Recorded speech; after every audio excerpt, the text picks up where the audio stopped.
If you feel your skin looks dull or lusterless in summer, then this video is for you. Hello, I'm Dr. Madhuri Anpar. I'm a board certified dermatologist and cosmetologist and I practice in Nagpur.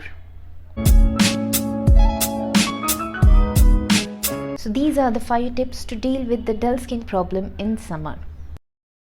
Use a good sunscreen in a good amount even when you're indoor, even when you're going for a walk at 6 a.m. in the morning, or even when you're traveling in a four-wheeler.